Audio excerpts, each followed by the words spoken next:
Howdy, howdy, hey, how are you doing today? I'm the Moon Frog, and in this one, we're entering a little something I like to call crunch time. So in this first episode of crunch time, we're going to start tackling this final list for the 396 Burnout car build, which is a 2005 Hyundai Accent. So first off, we have our Driveshaft, which you might have seen in the last video. We got it all set up and put in place. Now we just have to weld it, because I decided not to send it out. And after we have the drive shaft set, or at the same time basically in this video, we're going to get tackling the rear end. So we have to set the pinion angle, weld the brackets, and have it fully mounted so it's set for good and we can spin the tires. First step of setting our rear end for good is finishing these brackets. So these brackets are just going to go right onto the rear end and welded onto the axle tube, and that's going to be our suspension. So I'm going to get that tacked up and everything lined up, and then we'll go put them in the car, see if they fit. If they do, we'll bring them back out, fully weld them, and then slap them in the car. And once that's done, then we can set the pinion angle.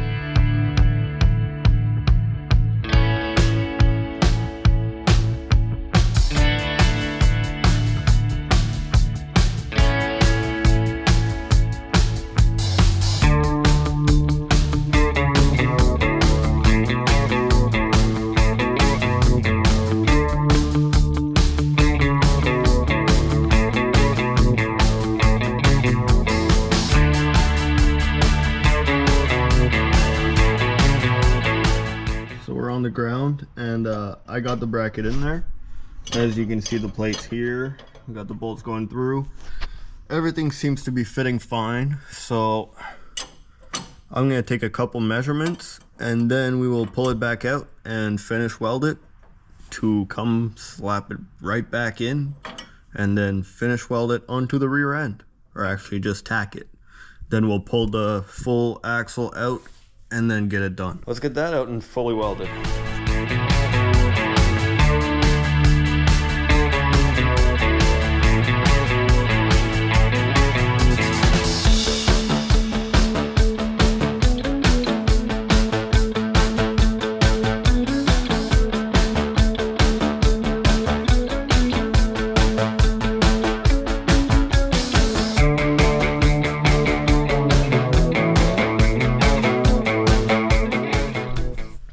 So off camera, got the other one fully welded up, and now we have all the parts to set the rear end in its final resting place. But before we set the pinion angle, we have a little bit of work to do on the drive shaft, just so we can figure out the proper angle and divide the working angle in between the front joint and the rear joint, so we don't get too much vibration out of it. All right, so we're back under the car, and right now we have to line up the drive shaft where it's split and hopefully get it dialed into as close to zero as possible so we don't have any wobble in the jointing. And to do so, since we have a slight gap, I just made a little cock ring for a drive shaft, and now I'm just going to hammer that in there, and hopefully it'll tighten up the slack so it's easier to weld. Is this going to unbalance the shaft? Possibly, but we're just doing burnouts with it anyways.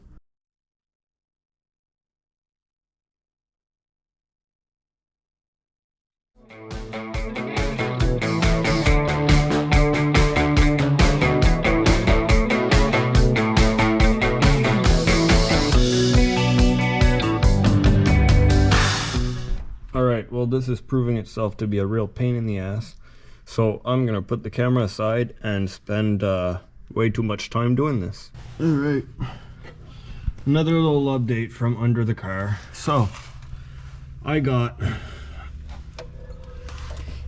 the piece of coat hanger was too thick for this, so I went ahead and replaced it by a little piece of plate that I bent around and wedged in between the shaft and the yoke. So now we still have a little bit of play in it, but just enough to dial it in. and make sure it's going to be kind of balanced. Now I'm going to go get the welder ready, tack that in place, and then we will get the dial indicator set on this and we will measure some run out. So now we're getting into the mathematical stuff. Teachers always said I was going to need it someday, but who would have thought it was going to be on a pile of junk.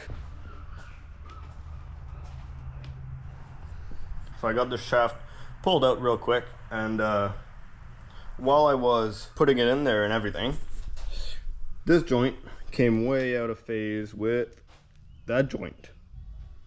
So we're almost 90 degrees out of phase right now, and what I'm going to do is I'm going to slap it in the vise, and we are going to try and spin the yoke 90 degrees without changing the length of our shaft and without everything coming apart.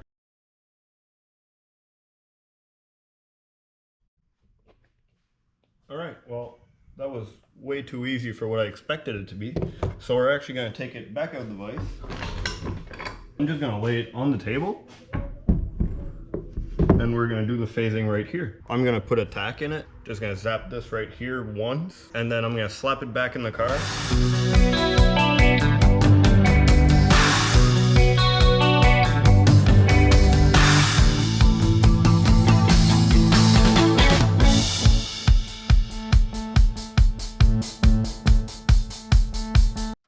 Pretty close to what we need.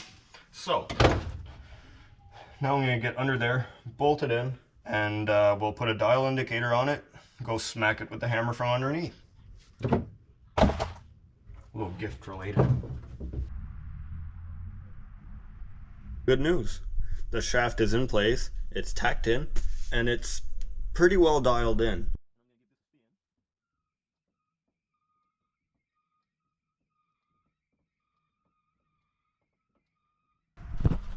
Now, I don't know if you're a mechanical mind, but we are running just about within 10 thou. That's pretty damn good for just a bunch of scrap thrown together. I'm kind of glad I didn't bring it to the shaft shop now, because it gave me the experience to try and do this. But here's the thing.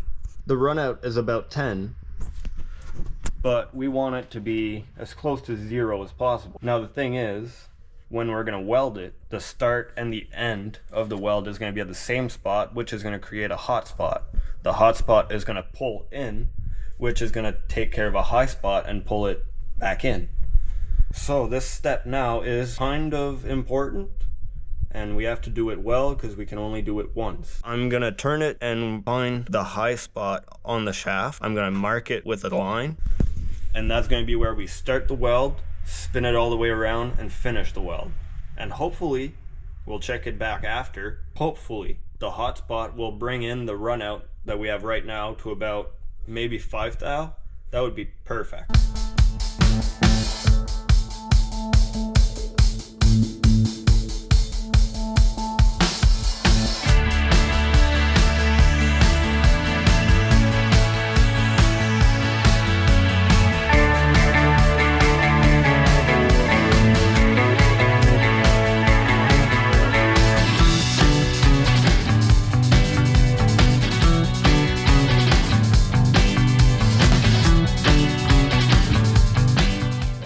And ladette, it is time to run it or ruin it. This is actually nerve-wracking. So I turned up the welder, make sure we have good penetration in the shaft. It is solid shaft. I have my homemade little welding lathe. Hopefully I can keep up with the proper speed I need.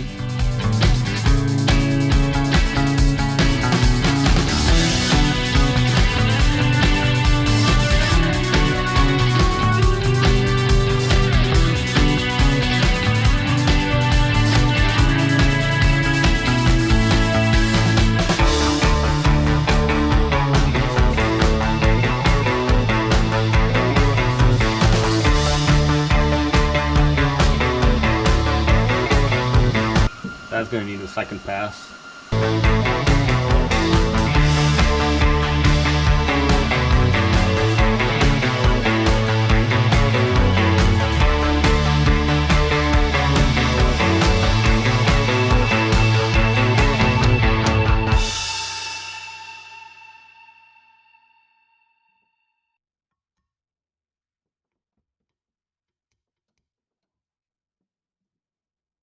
Good news, we fucked up.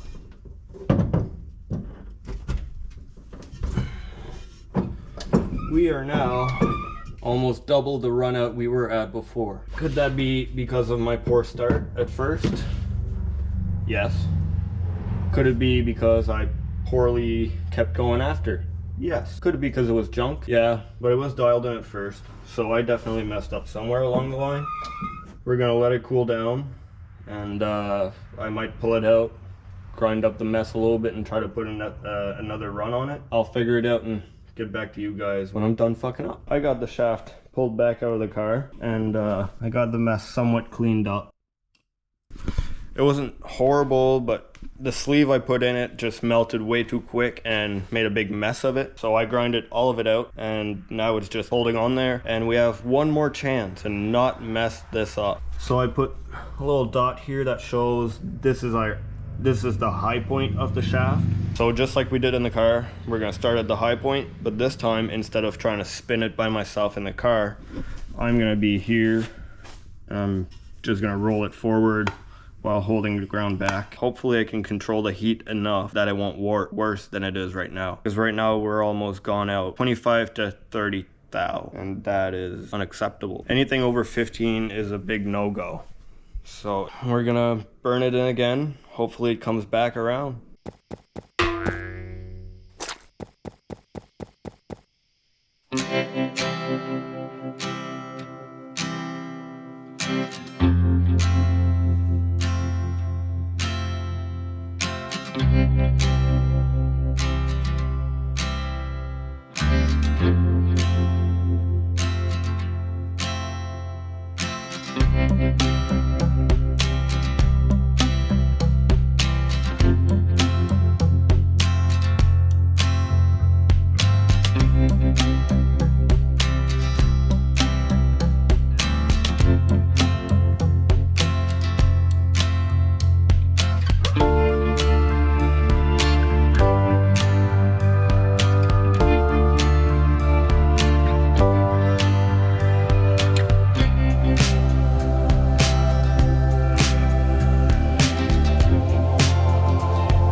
Sure looks a lot better.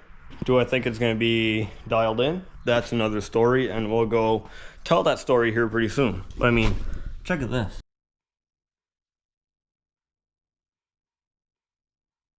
Not the best welds. I mean, it's still just flux wire. Who knows? Maybe one day we'll be monetized and we'll be able to afford a TIG machine. But for now, we got a MIG, we got flux, we even got a stick welder. It all does the job. And we're gonna slap this in and see how out of circle it is. It is the next day, and remember when I said run it or ruin it? Well, I ruined it. So I'm gonna take today, dead in the middle of a heat spell, and I'm gonna pull the shaft back out, cut it back up, dial it back in, tack it way better than it was, and then re-weld it. And after I've done all that, we'll catch up and see if I actually did a good job this time. I really want to cross that first one off the list.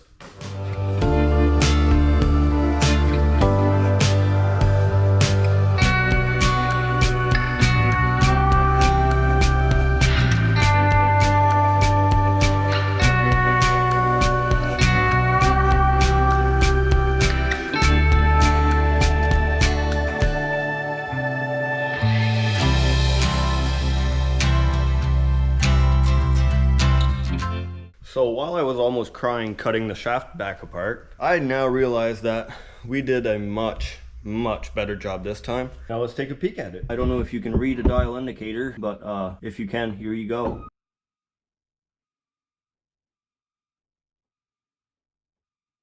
So we got about 18 thousandths of an inch off, which means it's a little out of round. 15 is about the max, but we're at 18, 19. Maybe it's just joints that are a bit loose and it's given us a false reading, or maybe it's just not perfect because it's all junk. So we're going to take it as it comes, and now we can consider the drive shaft done. So now I get to do something very exciting.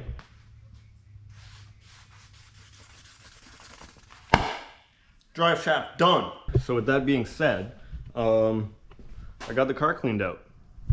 So now we can actually see how rusty and crusty everything is. So I cleaned that because soon enough down the line we have to get into rust repair. But before we get into that, we still have to finish angulating, symmetrifying. I have to do more math. So now we're gonna set the pinion angle. To do so, I'm gonna set the car on the ground so that way I can jack up the pinion and set it at whatever angle we need.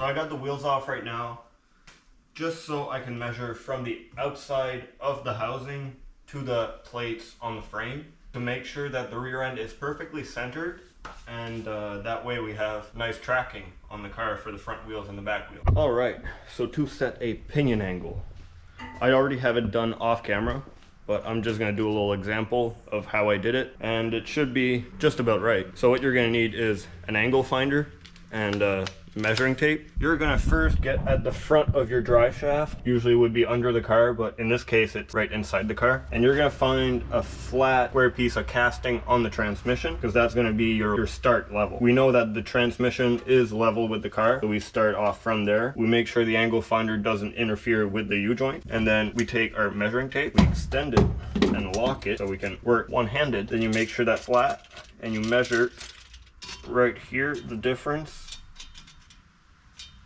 You want it to be exactly the same at the front and the back. That way you know you have the angle of the joint up front. And then you just lock your angle finder in place and you take it to the back joint.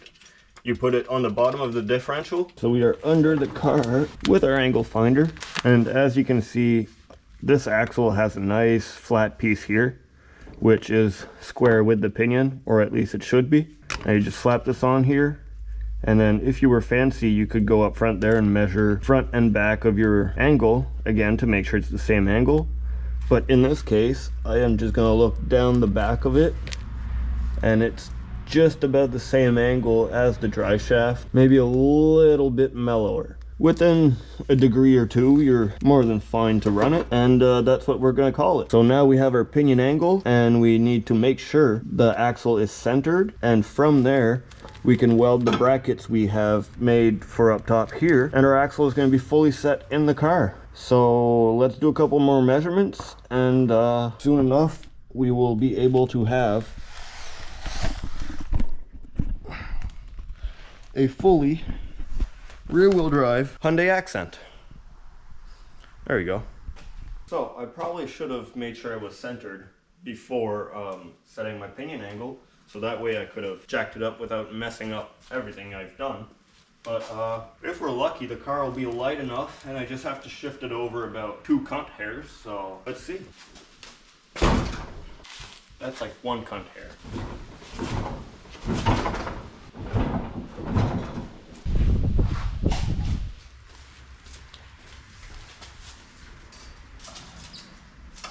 That's like 1/2 16th. So I'm just gonna assume the plate is warped a little bit on one side, and that's what's throwing it off. So I'm gonna check the pinion angle one more time, and then I'll pull out the welder and we can tack those brackets in place, get that rear end out of there, fully weld those brackets, plate them in, and then shove her right back in. And then we'll have to pull it back out because we still need to put an axle, gears, weld it, seals. Gotta love the rear end stuff.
So we have the rear end fully mounted in the car, and now it is time to pick it back up, see if the rear end stays with the cage, and then we'll just slap the wheels back on it, lay it down, and afterwards I'll even out the air pressure and stuff, and that way we can see how the car is going to sit, and we can see if the pinion angle is good enough for what we think we need it to be. Let's pick it up.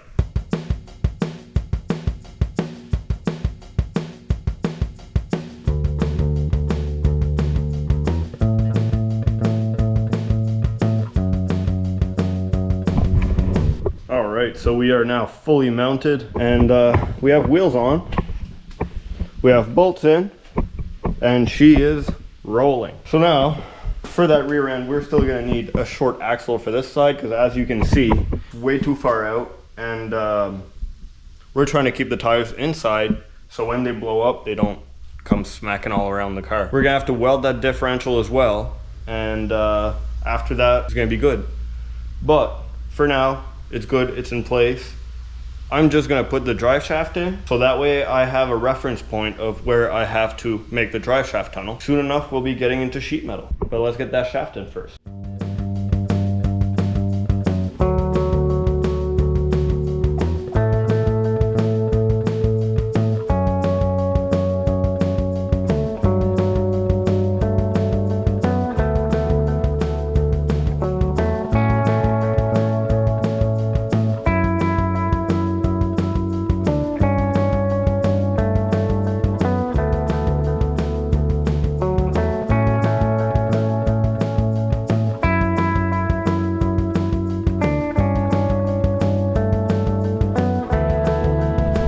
And that is that.